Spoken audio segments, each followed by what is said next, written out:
अस्सलाम वालेकुम students, day 7 में आपको वेलकम कहते हैं और आज का काम यानी डे 2 ऑफ इस्लामियात, आज का काम शुरू करते हैं। जी स्टूडेंट, आज हमने पढ़ना है नमाज और सलात, यानी इसको नमाज कहते हैं और इसको सलात भी कहते हैं। सलात जो है इसको अरबी में कहते हैं और नमाज जो है हम इसको उर्दू में कहते हैं। वैसे नमाज जो है ये फारसी जबान का लफ्ज है, इसको उर्दू में भी नमाज ही कहते हैं। When we believe in one Allah and accept him as our Lord and Master, we must pray only to him. यानी जब हम अल्लाह पे ईमान रखते हैं और इस बात को तस्लीम कर लेते हैं कि वही हमारा आका और मालिक है, तो फिर हमें उसकी इबादत करनी चाहिए। We are his servants and subjects. हम उसके बंदे हैं, हम उसकी रियाया हैं, हम उसके बंदे हैं। रियाया तो कुछ और होती है जो कि हाँ बादशाह की होती है, वो हमारा बादशाह है, ठीक है।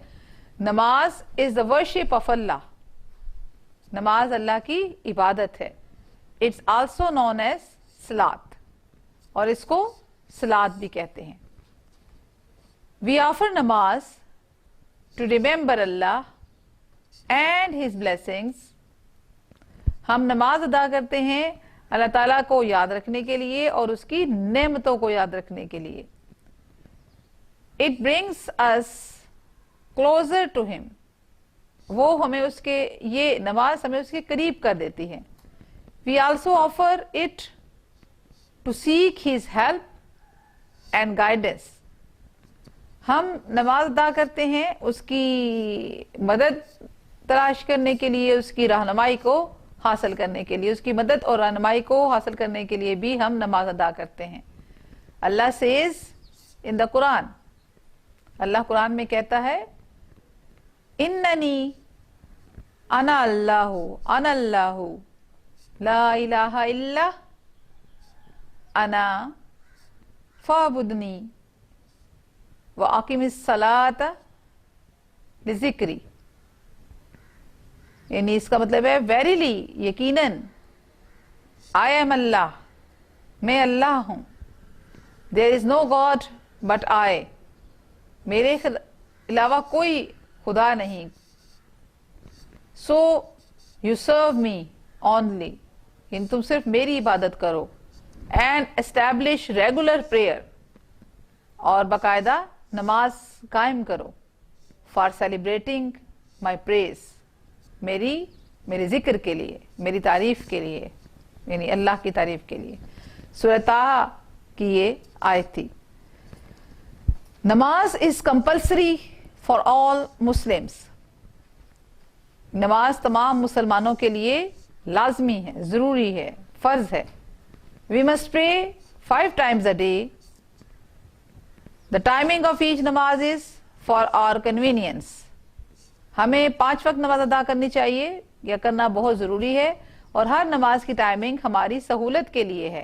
Fajr from dawn till just before sunrise, यानी डॉन बिल्कुल ही जब सूरज अभी तुलू नहीं होता, डॉन का मतलब बहुत ही अर्ली सुबह होती है, जब हल्का हल्का अंधेरा होता है और हल्की सी रोशनी उफ़ पर नमूदार होती है, तो उसको डॉन कहते हैं। और कहां से कहां तक है वो? सनराइज तक इसका टाइम है, सूरज तुलू होने तक इसका टाइम है। We can get up early to start the day by remembering Allah and thanking Him for giving us another day to live. यानी to start the day by remembering Allah, अल्लाह ताला को याद करने के लिए हम अपना दिन जो है वो शुरू करते हैं। एंड थैंकिंग हिम, और उसको उनका शुक्र अदा करते हैं कि वो उसने हमें जिंदा रहने के लिए एक और दिन दे दिया। Zohar, after midday until afternoon, we can take a break from whatever we are doing and go in prayer before Allah to let Him know we are His servants. बिल्कुल मिड डे में afternoon तक का time होता है, और इसमें हम एक और ब्रेक लेते हैं और हम हम ले सकते हैं एक ब्रेक, और उसमें हम जो है वो अल्लाह ताला के सामने झुक सकते हैं ये बताने के लिए कि हम उसके बंदे हैं। Asr, from late afternoon until just before sunset, we continue to remember Allah as the day and our work come to close. यानी लेट आफ्टरनून से लेकर जस्ट बिफोर सनसेट तक हम अल्लाह को याद कर सकते हैं। हमने अल्लाह को याद करना है जैसा कि हम अपने डेली रूटीन काम को क्लोज कर रहे होते हैं, जब हम अपने डेली रूटीन काम को क्लोज कर रहे होते हैं। मगरिब, after sunset until night begins, यानी सूरज गुरूब होने से लेकर रात के शुरू होने तक we remember Allah at the day's end to thank him for giving us work to do during the day. हम अल्लाह ताला को याद करते हैं और उसका शुक्र अदा करते हैं दिन के आखिर में कि उसने हमें दिन को काम करने के लिए दिन दिया हमें ताकि हम काम कर सकें। Isha, from night until just before dawn, after we have eaten and are ready to sleep, we remember and thank Allah for all his gifts. यानी ईशा में हम नाइट से लेकर डॉन, यानी जब हम कहते हैं ना सूरज डॉन से इसकी नमाज का टाइम शुरू होता है फजर की, तो तब तक ईशा की नमाज का टाइम रहता है। और हम जब हम खाना खा चुकते हैं और सोने के लिए जाते हैं तो हम फिर एक दफ़ा फिर अल्लाह को याद करते हैं और उसकी तमाम रहमतों पर, उसके तमाम इनामात पर उसका शुक्र अदा करते हैं। तो ये हमारे आज की रीडिंग थी। अब हम क्वेश्चंस देखते हैं। जी स्टूडेंट, क्वेश्चन नंबर 2 करना है हमने, right meanings of the first कलिमा। हमने कल पढ़ा था फर्स्ट कलिमा वाला चैप्टर, और उसका हमने आज का क्वेश्चन आंसर कल हमने एक किया था, आज हम दूसरा क्वेश्चन करेंगे और वो है कि मीनिंग्स लिखने हैं हम पहले कलमे के। आंसर है meanings of the first kalma are, there is no god but Allah and Mohammed सल्लल्लाहु अलैहि वसल्लम is his messenger. There is no God but Allah and Muhammad sallallahu alaihi wasallam is his messenger. ये आपका दूसरे दिन का क्वेश्चन है। आपने पहले क्वेश्चन का तरीका यही होना चाहिए कि आप इसको नोटबुक पे पहले लिखें, फिर इसको याद करें, फिर इसको अच्छे तरीके से याद करने के बाद विद स्पेलिंग आप इसको रफ कॉपी पर खुद से लिख के चेक करें कि मुझे याद हो गया है, और इसमें जो गलतियां हैं अपनी गलतियां खुद निकालें। तो ये प्रोसेस होता है सबक याद करने का। अस्सलाम वालेकुम स्टूडेंट्स, डे 7 में आपको वेलकम कहते हैं और अपना आज सोशल स्टडीज का डे 2 का वर्क शुरू करते हैं। डे 2 में आपने यहाँ से पढ़ना है टेम्परेचर्स के बारे में। टेम्परेचर्स, इसको आप स्पेलिंग कैसे याद करेंगे? Temperatures, TEM, PERA, TURES, chers, temperatures. This world map shows the major climatic zones of the world. ये भी आपको मैं अगले पेज पर वो वर्ल्ड मैप दिखाती हूँ, पहले से पढ़ लें फिर आपको बताती हूँ कि कैसे हम उसको देख सकते हैं। On this map you can see the special lines of latitudes north to south of the equator. These are the Arctic circles, circle 66.5 degree north, and Tropic of Cancer 23.5 degree, the Antarctic circle 66.5 degree south, and the Tropic of Capricorn 23.5 degree south. These lines are helpful in marking the major climatic zones of the world: the polar regions, the temperate regions, the tropical regions, and the equatorial regions। यानी ये world map जो है वो show कर रहा है क्या आपके डिफरेंट क्लाइमेटिक जोन को। ठीक है, आप देख सकते हैं पहले तो लैटिट्यूड की लाइन होती हैं, हम आपको साथ साथ दिखा रहे हैं। आप इस मैप को देखिए तो इसमें आपको क्या नजर आ रहा है, ये लाइंस आपको नजर आ रही है। ये देखिए, ये जो लाइन है जिसके ऊपर 0 है ये इक्वेटर की लाइन है। ठीक है, इस तरफ जो है ये ट्रॉपिक ऑफ कैप्रिकॉर्न है जो कि अभी आपने पढ़ा 23.5 डिग्री साउथ, और ठीक है, और ऊपर है tropic of cancer 23.5 degree north, और इससे भी ऊपर आपको ये आर्कटिक सर्कल नजर आ रहा है जो कि 6.5 डिग्री नॉर्थ पे है, और नीचे देखिए एंटार्क्टिक सर्कल नजर आ रहा है जो कि 66.5 डिग्री साउथ पे है।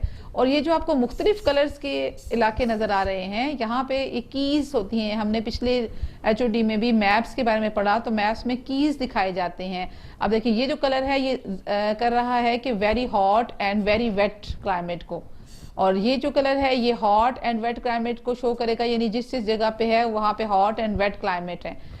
और यहाँ पे जो येलो कलर है very hot and very dry colour को शो कर रहा है। जहां जहां ये येलो कलर है इट मीन्स कि ये कंट्रीज जो हैं ये बहुत ही हॉट भी हैं और ड्राई भी हैं। और ये जो आपको ब्राउन कलर है ये शो कर रहा है वार्म एंड वेट, यानी हॉट एंड वार्म में यही फर्क है। हॉट तो बहुत शदीद गर्मी, और वार्म जो है थोड़े गर्म एंड वेट इलाके जो है वो जाहिर कर रहे हैं जहां यहाँ पे वार्म एंड वेट मौसम होता है। इसके बाद ये जो ग्रीन कलर है ये शो कर रहा है कूल एंड ड्राई कंट्रीज को। आपने देखा जो जो हम ट्रॉपिक ऑफ कैंसर की तरफ से ऊपर जाते हैं, यानी आर्कटिक सर्कल्स में या एंटार्क्टिक सर्कल्स में दाखिल होते हैं, यानी इक्वेटर से दूर होते चले जाते हैं, तो हमारे जो मौसम है ये ठंडे होते चले जाते हैं। और आखिर में ये जो व्हाइट कलर है ये शो कर रहा है कि यहाँ पे बहुत ज्यादा ठंड होती है। यानी अब इन इलाकों में ये इक्वेटर पे हैं, और इनमें जो कंट्रीज हैं वहां देखें हॉट मौसम ज्यादा है, very hot, very wet and hot and wet, ये दोनों जो कलर्स हैं ये इक्वेटर पे जाहिर हो रहे हैं। ट्रॉपिक ऑफ कैंसर पे जो कंट्रीज हैं वो आपको देख रहे हैं उसमें ज्यादा येलो कलर और ये वाला कलर जो है वो शो हो रहा है, तो इसमें वार्म एंड वेट भी हैं और साथ में हमारे पास हॉट एंड वेट कंट्रीज भी नजर आ रहे हैं। यहाँ नीचे देखिए तो ट्रॉपिक ऑफ कैप्रिकॉर्न में भी आपको यही कुछ नजर आ रहा होता है। तो ये बहुत ही दिलचस्प होता है इसका मौसम। अभी हम देखते हैं पाकिस्तान कहाँ पे है, पहले आगे पढ़ लेते हैं। द पोलर, अच्छा यहाँ पर we use the word region to describe an area of the world or a country that has specific features, यानी हम उस इलाके के लिए रीजन का वर्ड इस्तेमाल करते हैं। उस एरिया को, दुनिया के उस इलाके को या किसी मुल्क को जाहिर नहीं करते, बल्कि हम रीजन का वर्ड, उस इलाके का वर्ड इस्तेमाल करते हैं। दैट इज जिसके पास, जिस इलाके में ये स्पेसिफिक फीचर्स होते हैं, वो जो ट्रॉपिक ऑफ कैंसर, कैप्रिकॉर्न के या ट्रॉपिक ऑफ कैंसर के या साउथ पोल, नॉर्थ पोल, तो हम इन सब के चीज़ों को हम रीजन का वर्ड यूज करते हैं उनको इस्तेमाल करने के लिए। Unlike countries, geographic regions do not always have fixed boundaries, यानी कंट्रीज की तरह जो जियोग्राफिक रीजन्स होते हैं उसके कोई फिक्स्ड बाउंड्रीज नहीं होती। For example, the region listed above go across a number of countries and in some cases continents, यानी जो हमें ऊपर रीजन बताए गए हैं अभी हमने पढ़ा है कि कौन कौन से जोन्स हैं। टेम्परेट पोलर रीजन है, टेम्परेट रीजन है, ट्रॉपिकल रीजन है, और ये चार, और इक्वेटोरियल रीजन है। ये चार रीजन हैं जो कि टेम्परेचर के हिसाब से इनको डिवाइड किया गया है, और इसमें बहुत सारे कंट्री एक रीजन में आ जाते हैं। ठीक है, और बाज़ औक़ात पूरा पूरा जो कॉन्टिनेंट होता है वो भी एक ही टेम्परेट रीजन के अंदर आ जाता है। अब हम देखते हैं the climate of Pakistan. Pakistan lies just to the north of the tropic of cancer.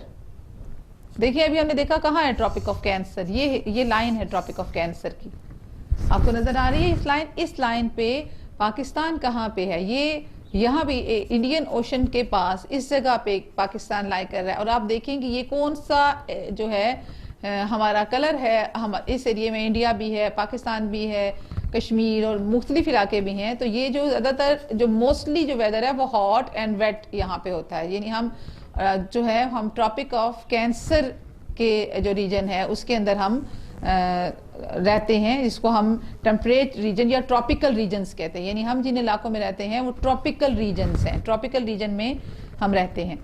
The country covers a long stretch of land and the climate in one place is quite different from that in other।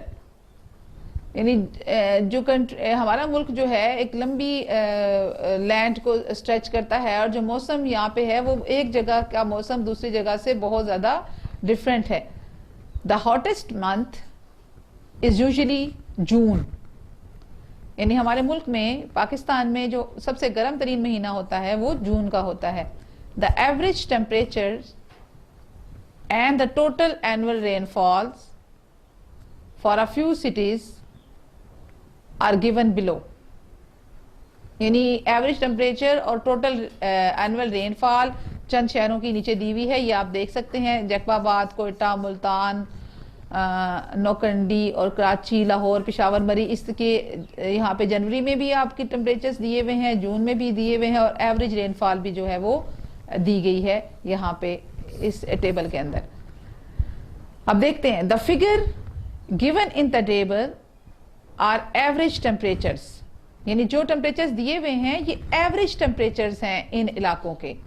Some places have very severe winters and temperatures can drop very low।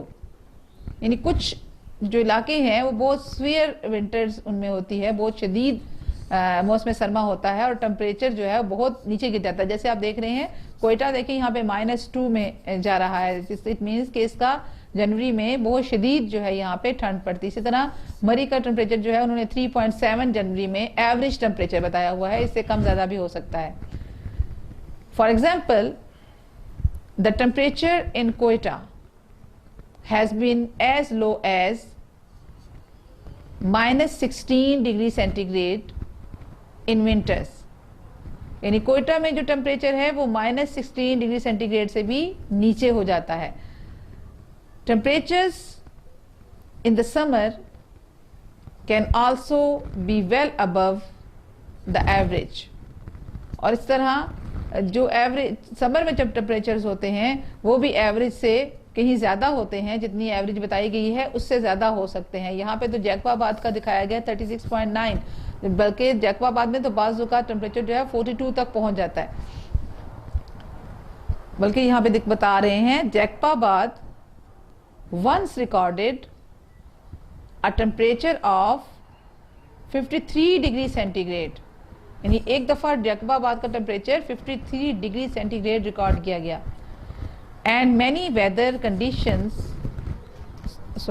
weather stations have recorded temperatures above 49 degree centigrade. यानी बहुत से जो weather stations हैं वो temperature को 49 degree centigrade से भी ज़्यादा रिकॉर्ड किया जाता है पाकिस्तान के बहुत सारे इलाकों में। और ये जो टेम्परेचर दिए हुए हैं ये सिर्फ इसको एवरेज टेम्परेचर जो है वो बताया गया है, बाकी कम ज़्यादा जो है इसके हो सकते हैं। तो ये क्लाइमेट ऑफ पाकिस्तान की बात हो रही थी। आज हमने टेम्परेचर और क्लाइमेट ऑफ पाकिस्तान पढ़ा और यहाँ तक आज की रीडिंग थी। अब हम देखते हैं आज के क्वेश्चन को। जी स्टूडेंट, क्वेश्चन नंबर 2, इसको जो आज हम 2 क्वेश्चंस पढ़ रहे हैं इनको आपने अपनी नीट नोटबुक पे नोट करना है और फिर उनको नोट करके उसको याद करके और फिर इसको अपनी रफ नोटबुक पे दोबारा नोट किया करें और फिर अपनी गलतियां खुद निकाला करें ताकि रोज का रोज लेसन याद हो जाए। तो क्वेश्चन नंबर 2 पढ़ते हैं। Does the climate in different places on earth remain the same? Does the climate in different places on earth remain the same? Answer पढ़ें। The climate in different places on the earth does not remain the same. ये बहुत आसान है, सारे का सारा वो line ही है, जो क्वेश्चन ही है, सिर्फ यहाँ पे डज नॉट लगा दिया गया है, बाकी वही पूरे के पूरा स्टेटमेंट वही है जो ऊपर थी। The climate in different places on the earth does not remain the same, same वही आपकी स्टेटमेंट है।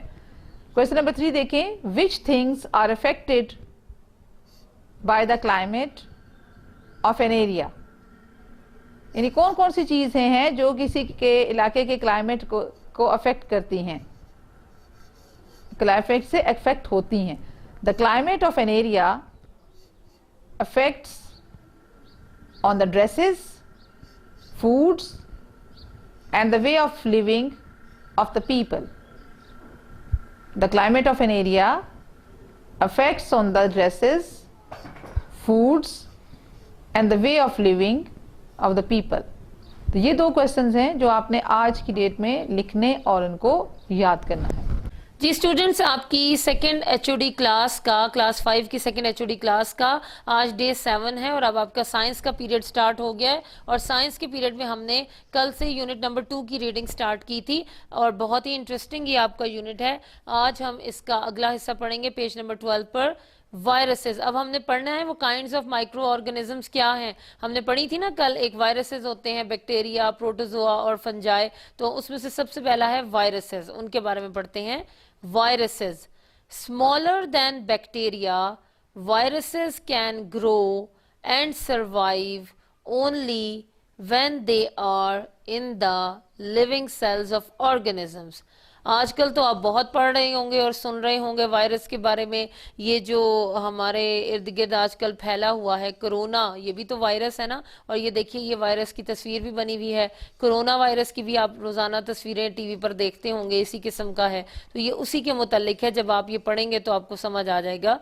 स्मॉलर देन बैक्टीरिया, बैक्टीरिया से ये छोटा होता है। Viruses can grow and survive only when they are in the living cells of organisms. Virus सिर्फ उसी सूरत में बड़े होते हैं और सरवाइव कर सकते हैं जब वो किसी भी लिविंग सेल में होते हैं, ऑर्गेनिजम्स के लिविंग सेल्स में होते हैं। दे मल्टीप्लाई रैपिडली, दे मल्टीप्लाई रैपिडली, इनमें बहुत तेजी के साथ इजाफा होता है। कब? In warm and moist places, in warm and moist places. ये गर्म और जो मॉइस्ट आप कहेंगे, जो जैसे बरसात के मौसम में गीला गीला सा मौसम होता है, नमी वाली जो जगह होती हैं, नमी वाली जगह, उन जगहों पर ये बहुत तेजी से फैलता है। They are harmful to animals and plants and can cause many diseases. ये बहुत नुकसानदेह होते हैं जानवरों के लिए, पौधों के लिए, और ये बहुत सी बीमारियों का बायस बनते हैं। Some illness caused by a virus in humans और इन्फ्लुएंजा। अब ये बीमारियों के नाम है जो वायरस की वजह से, सम इलनेसेस, ये देखिए क्या वर्ड है, सम इलनेसेस, सम इलनेसेस, कुछ बीमारियां कॉज्ड बाय अ वायरस, जो वायरस की वजह से होती हैं, इन ह्यूमंस, इंसानों में, और वो ये हैं, कौन कौन सी? Influenza, INFLU, flu, ENZA, influenza, influenza जिसको आप फ्लू भी कहते हैं, फ्लू हो गया है, इन्फ्लुएंजा। फिर है चिकन पॉक्स, चिकन पॉक्स, जैसे इस बच्चे को पिक्चर में दाने से मुंह पर निकले हुए हैं, इनको चिकन पॉक्स कहते हैं। कोल्ड, बहुत ज्यादा सर्दी लग जाना। मीजल्स, मीजल्स, मीजल्स क्या होते हैं? खसरा। मम्स, मम्स, मम्स, मम्स क्या होते हैं?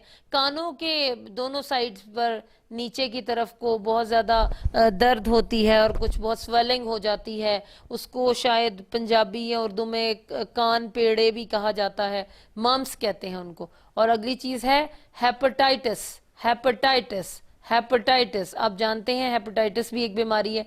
तो क्या बीमारियां कॉज करता है वायरस ह्यूमंस में?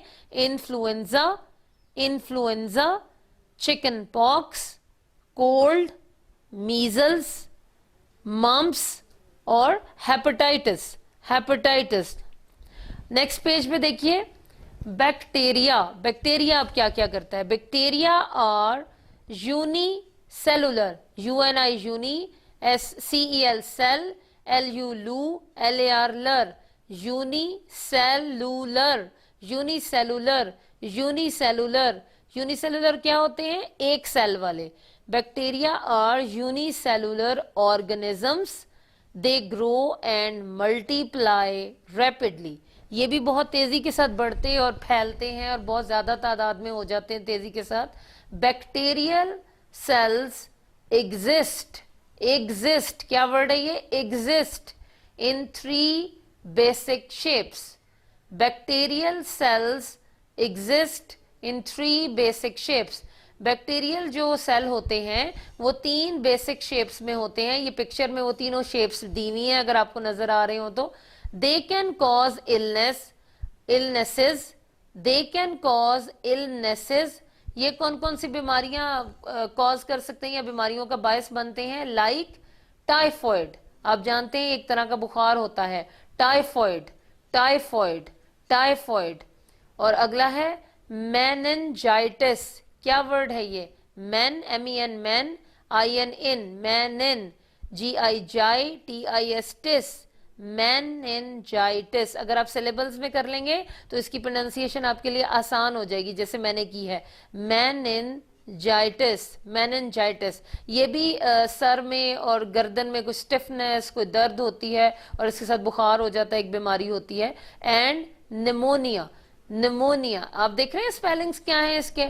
PNEUMONIA.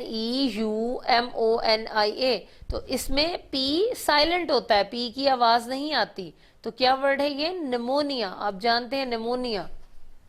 They can cause illnesses like typhoid, meningitis and pneumonia. Not all bacteria are harmful. हर तरह का बैक्टीरिया नुकसानदेह नहीं होता. Some of them are very useful for humans. कुछ इंसानों के लिए बहुत ही फायदेमंद होते हैं. एंड अदर एनिमल्स और जानवरों के लिए भी. एंड प्लांट्स और पौधों के लिए भी. Do you enjoy eating yoghurt? Yoghurt, yoghurt क्या होता है? दही. क्या आप एंजॉय करते हैं खाते हुए योगर्ट को? योगर्ट क्या है? दही. चीज, आप जानते हैं चीज आजकल तो हर बच्चे को पता है, चीज का पनीर भी कहते हैं इसको. एंड बटर और मक्खन. These are all prepared using bacteria.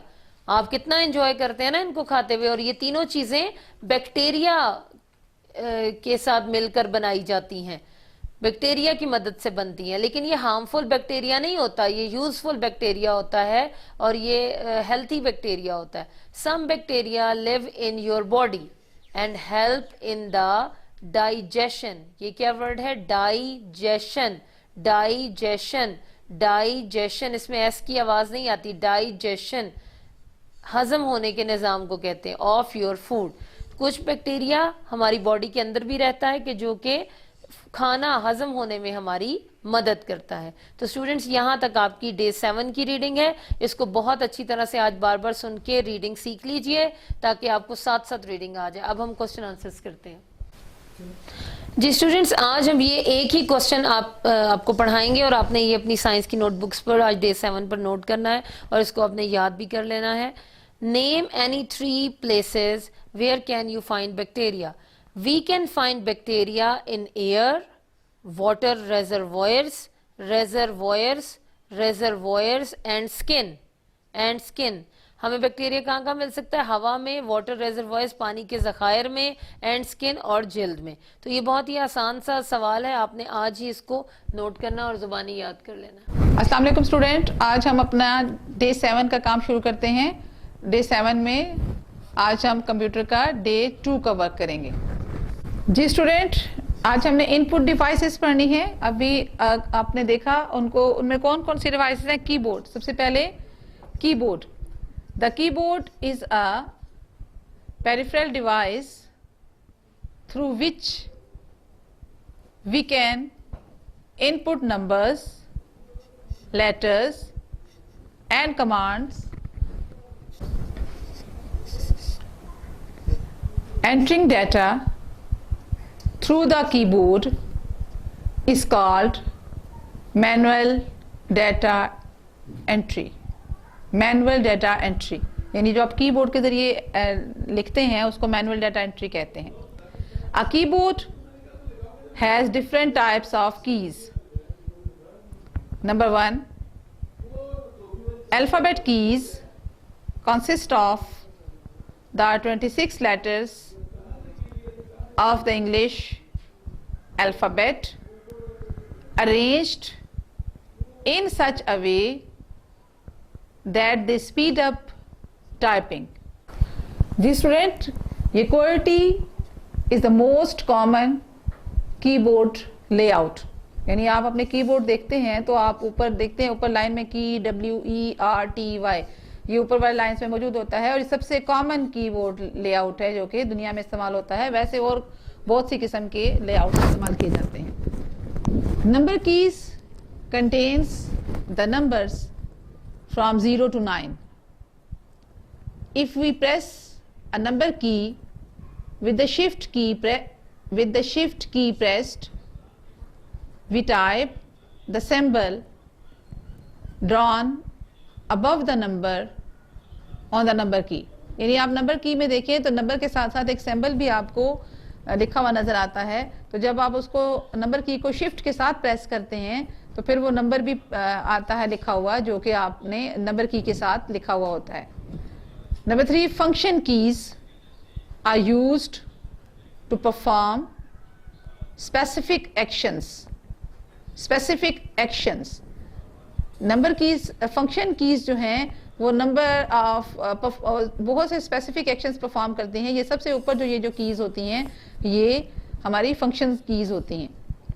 Number 4, numeric keys are the set of number keys on the extreme right of the keyboard. अब अपने कीबोर्ड पे देखिए तो एक्सट्रीम राइट इस जगह पे जो ये आपकी नंबर कीज हैं, they are arranged just like the keys on a calculator.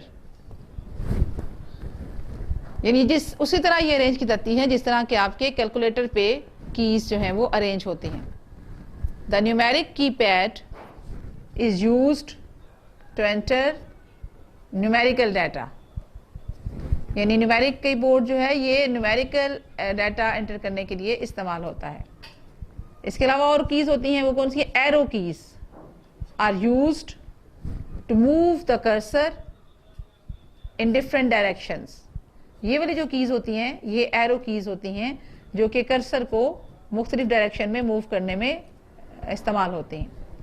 और एक special keys do special tasks, their functions never change. कुछ स्पेशल कीज होती हैं, यहाँ पे भी कुछ स्पेशल कीज हैं जिसमें कि इनके ये स्पेशल टास्क करती हैं और इसलिए इनके फंक्शंस भी जो है वो चेंज नहीं किए जा सकते। ठीक है, अब यहाँ पे आपको बताया गया कि label the function keys, numeric keys, arrow keys and special keys on the keyboard below. यहाँ पे आपने आपके घरों में कीबोर्ड्स होते हैं ना, वहां से देखें और इनको जो है वो लिखें इनके ऊपर कि कौन कौन सी कीज हैं और इस पे नाम लिखें तमाम कीज के ऊपर। ये आपका एक टास्क है, आप इसको हम कहते हैं एक्टिविटी टास्क। आप ये पढ़ने के बाद आपने ये वाला काम भी करना है। ठीक है, अपने घरों में मौजूद कीबोर्ड को देखिए और इसको कंप्लीट कीजिए। ये आपकी आज के दिन की रीडिंग है। जी स्टूडेंट, आज हमने क्वेश्चन नंबर 3 और 4 करना है। क्वेश्चन नंबर 3 क्या है? Define external peripheral device. Define external peripheral device. Answer: external peripheral device, they are situated outside the system unit. They include input and output devices such as mouse, keyboard, printer, monitor, etc. ये internal external peripheral devices के बारे में ही हम पढ़ रहे हैं, इसीलिए आपने इस क्वेश्चन को बहुत अच्छे तरीके से याद करना है और उसको अपनी नीट नोटबुक पे नोट करना है। Question number 4, what is the main function of input device? What is the main function of input device? Input device का मेन फंक्शन क्या है? The main function of input device is to accept data and send it to CPU. बस आप इतना ही लिखें नीचे, बाकी बेशक ना लिखें ये, क्योंकि आपने इनपुट डिवाइसेस के नाम तो आपसे नहीं पूछे गए, सिर्फ इतना पूछा गया है कि मेन फंक्शन क्या है। तो मेन फंक्शन हमने बता दिया, the main function of input device is to accept data and send it to CPU। बस ये इसका मेन फंक्शन है और यही आपने लिखना और उसको याद करना है।